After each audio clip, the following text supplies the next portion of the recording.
बिस्मिल्लाहिर्रहमानिर्रहीम अस्सलाम वालेकुम। चैप्टर नंबर 5 है जी वर्क एनर्जी एंड पावर।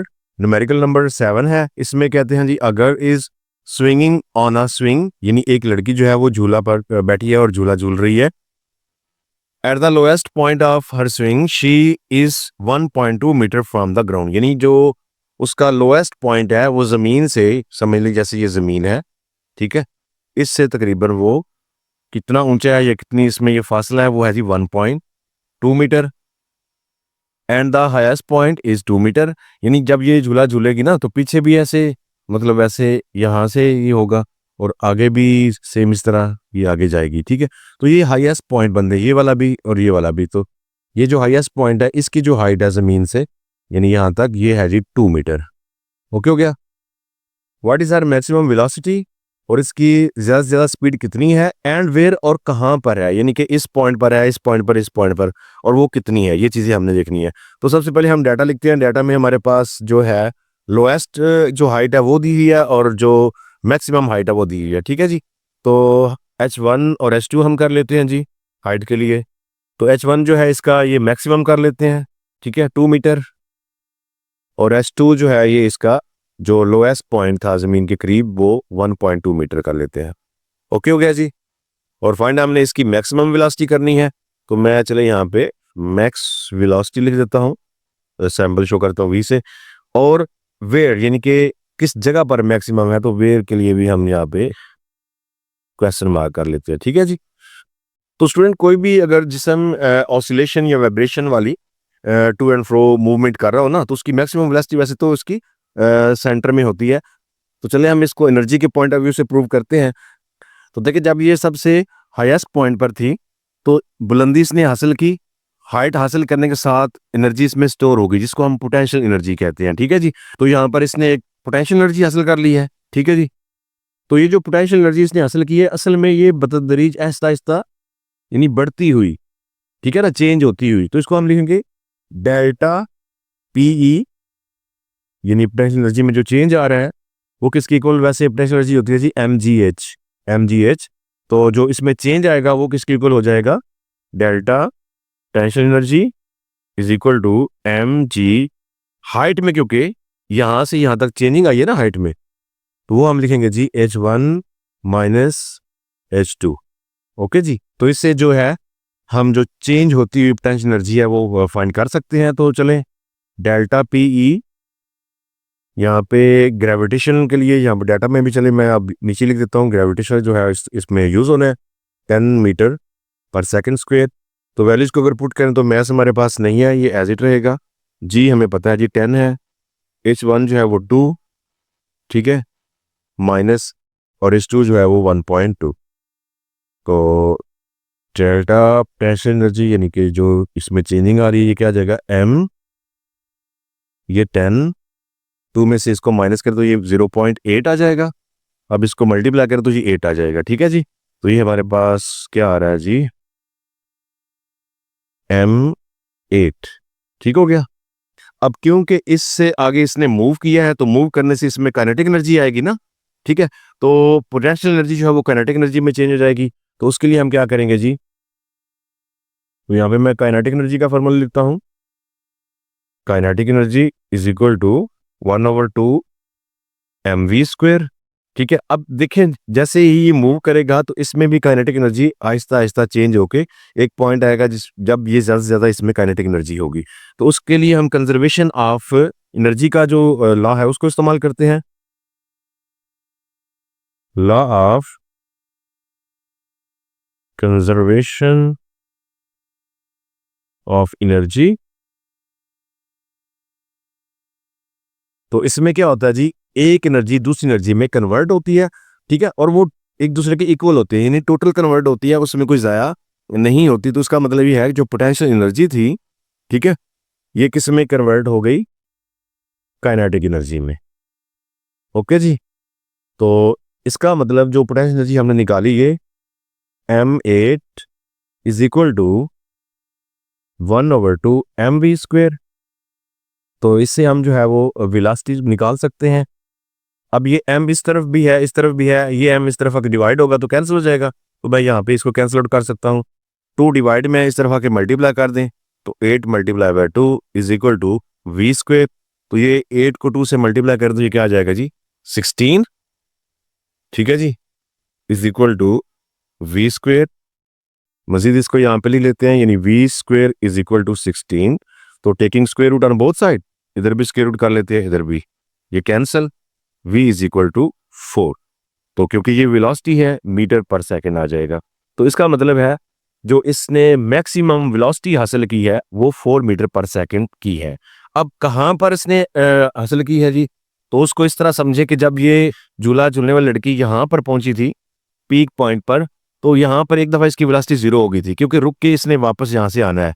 तो जब 0 थी, 0 से आगे आहिस्ता आहिस्ता इसकी स्पीड बढ़ती हुई यहाँ पर जो है वो मैक्सिमम स्पीड इसने हासिल की।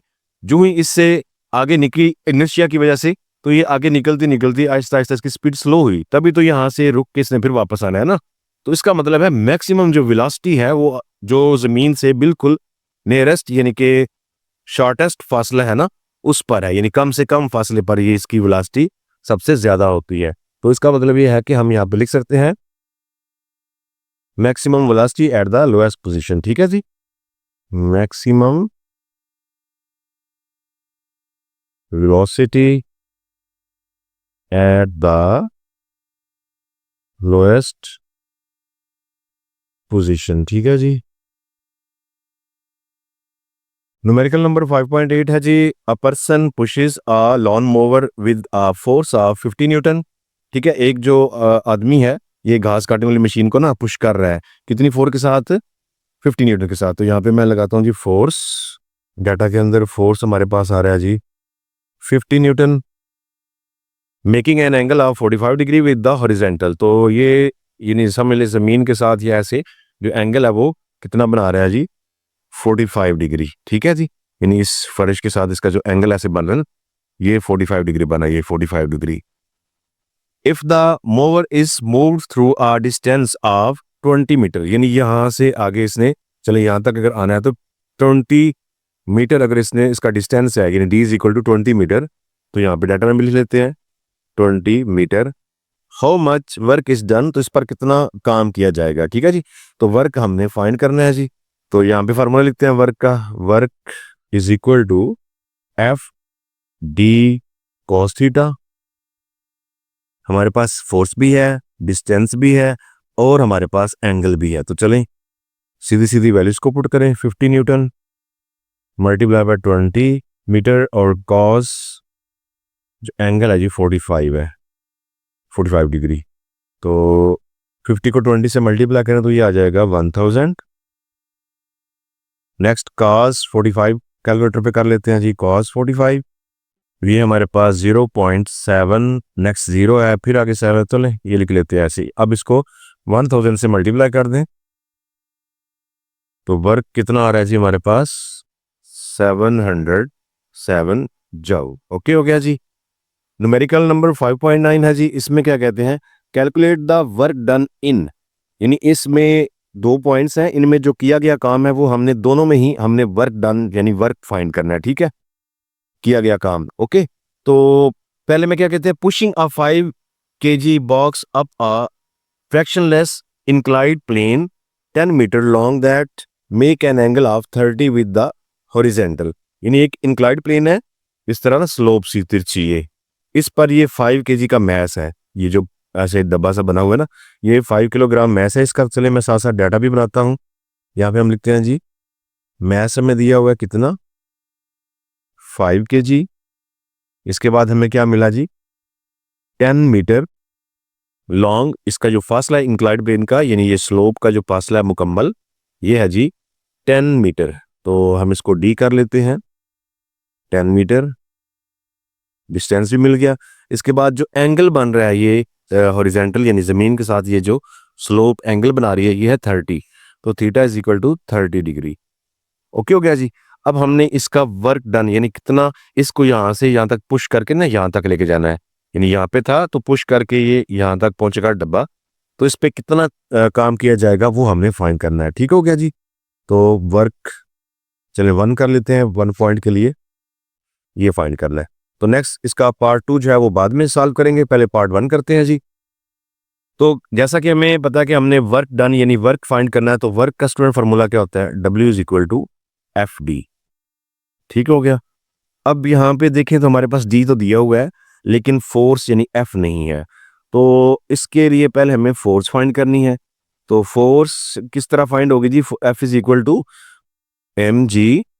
अब हाइट तो डायरेक्ट नहीं, लेकिन ये एंगल दिया हुआ है कि इस एंगल से एक हाइट बढ़ रही है, तो ये आ जाएगा साइन थीटा। ओके जी, इससे हम फोर्स निकाल सकते हैं।